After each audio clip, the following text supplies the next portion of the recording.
Ever feel like your life is just one long, confusing Star Trek episode? And I'm not talking like the fun holodeck adventure ones where everyone is just cosplaying through space. I'm talking the heart wrenching, emotional myth arc episodes where everyone is suffering and you just realized you're wearing a red shirt. That's chronic illness.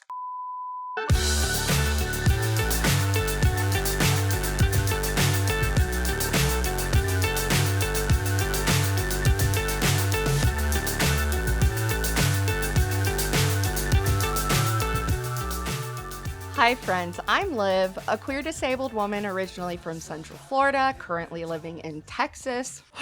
I share about my life with chronic illness and dive into the often complicated intersection of health, culture, and politics through social commentary. But don't worry, there will be plenty of pop culture references, memes, and dark humor along the way. And snacks. And cats. If any of that sounds like your jam, make sure to like, comment, subscribe, and hit the bell for notifications so you don't miss my new videos.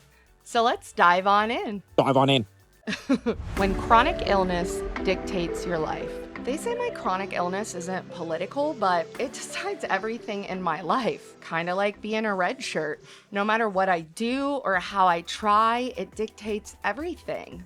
Work, friendships, what I eat, how I sleep, if I can even shower without creating a 5-step battle plan like I'm the 10th Doctor just burning up a sun to say goodbye. Sorry, not really.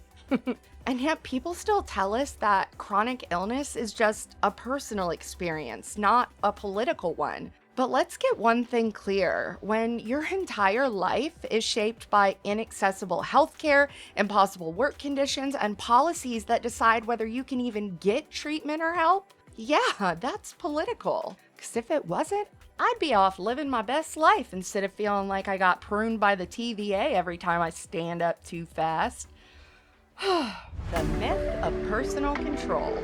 We've all heard these. You just have to push through. Smile. If you're positive, you'll feel better. Just focus on what you can control. This myth of personal control is one of the biggest lies we're fed about chronic illness and disabilities. That we should just work harder, have a better mindset, drink more water, lose weight, try yoga, join an MLM business opportunity, or I don't know, salt and burn my medical records under a full moon while chanting ICD-10 codes to appease the healthcare gods? Maybe that'll fix my DNA and my nervous system. And listen, I get it. I have fallen into this mental trap before. I'm human too, especially as a sociologist with education and experience in addiction and recovery and clinical mental health counseling. I am intimately familiar with the concept of accepting what you can't control and focusing on what you can control, like thoughts, feelings, and behaviors, which can be a powerful tool for coping and self-efficacy, but it's not all encompassing. It doesn't work for things that you can't control, but that you also can't ignore, like your health. So when it comes to chronic illness, this mindset of personal control does something incredibly dangerous. It takes the responsibility off of the broken systems that have failed us and dumps it onto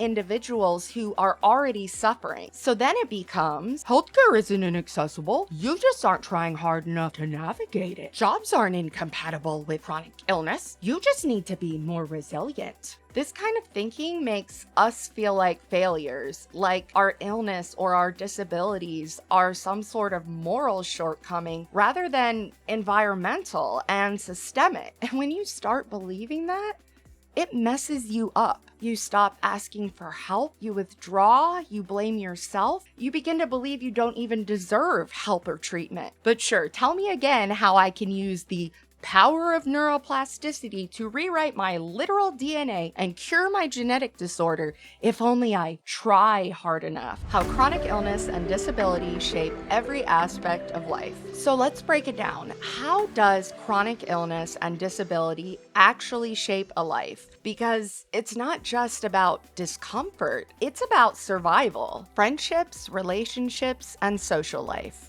It's difficult, if not impossible, to equally contribute to relationships, especially romantic relationships, when you're always fighting your body and symptoms are so unpredictable. We get called flaky, we disappear from events, we're too much, we're too sensitive, we're too negative. When it comes to romance, partners often become pseudo caretakers, which is not a role that everyone can or should take on. And accessibility issues, most people don't think about that at all until it affects them, and then you're just out of luck for outings or get-togethers. I swear, sometimes it feels like being an extra on Supernatural. Everyone's cool with you being around until the plot demands tragedy, and then you're demon bait. Work and income. Chronic illness isn't always, I can't work. It's, I want to work, but no job will accommodate me. Most jobs just aren't built for people who need flexibility, mobility aids, or even frequent breaks. Especially when the cultural norm is to see accommodations as special privileges, entitlements, or maybe even worse, afterthoughts. Healthcare. Doctors gaslight us, insurance companies gatekeep us, medication is denied by doctors we've never met who don't even specialize in the appropriate field of medicine, or by AI that's been trained to reject 90% of claims. Activism and advocacy. Here's the thing, chronically ill people or people with disabilities often become some of the most passionate advocates for their cause. And not because we necessarily want to, but because we have to. You think I'd rather be fighting insurance companies on multi-year-old claims than out there living my life? If I could swap all of this for a full weekend of working Supernatural conventions like I used to,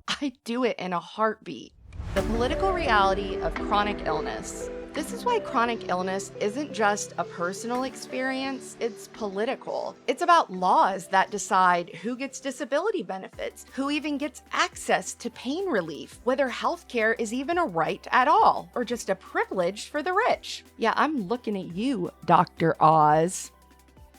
And I mentioned earlier that almost everybody who comes to our 50-minute physicals has a job, but a lot don't have insurance. Give them a way of crawling back out of the abyss of darkness, of fear over not having the health they need, and give them an opportunity, because they don't have the right to health, but they have the right to access, a chance to get that health. And let's talk about privilege, because not everyone experiences chronic illness, disability, or pain the same way. Race, gender, class, socioeconomic status, education, sexuality, even marital status, all of these and more are salient aspects of the lived experience that influence our access to care. Studies show that women, especially Black women, are less likely to have their illness, their pain, or their experience believed. And that's not an accident. That's good old-fashioned baked-in systemic bias. We are literally living in a dystopian sci-fi story, except the evil overlords are just a bunch of rich old white dudes who think that rights are pie, and more for others means less for them.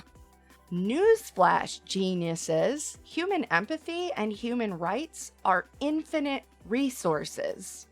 It's not just you. The system is failing us. Reclaiming the narrative. All right, so what do we do with all of this when so much really is out of our control? First, we shift the responsibility back onto the systems where it belongs, and we push back against the gaslighting. If someone tells you to stay positive or try yoga or any of that garbage, set boundaries. You don't have to engage, and you don't owe anyone an explanation for your lived experience. Then we call out the systems, not just the symptoms. Fight for policies that make life livable. We demand accessibility and not just inspirational stories on a certain day or a certain month, if we're even allowed to have that anymore. And remember, none of us were meant to do this alone. We might be living in a real-life dystopian sci-fi story, but it's not one where the lone hero just perseveres against impossible odds. Please save that survivalist nightmare for your Battlestar Galactica rewatches, not fighting systemic injustice. Instead, we fight together for systemic change, for better health care, for disability rights, for accessible workplaces. We shift the narrative from just try harder and push through to no, This is unacceptable. It should not be this hard in the first place. Chronic illness is not just personal. So remember how we started this video talking about how chronic illness dictates my entire life? Well, turns out it's not my mindset that needs changing. It's the systems forcing me to navigate life like this in the first place. Chronic illness is not just personal, and the more we talk about it, the harder it is for them to ignore. So get loud. Anyway, if any of this resonated with you at all, don't forget to like, comment, subscribe, and hit the bell button so you never miss a new video. And if you've ever been told to just focus on what you can control, comment below and tell me the most ridiculous piece of advice you've ever gotten. Bonus points if it sounds like something a motivational AI would say in a dystopian sci-fi story. And if you've made it this far, thanks for being here and take care, friends. Bye. So high, I'm hypnotized. What's up is down, what's left is right. Chasing stars and holding you. I can't see the end, but we'll see it through.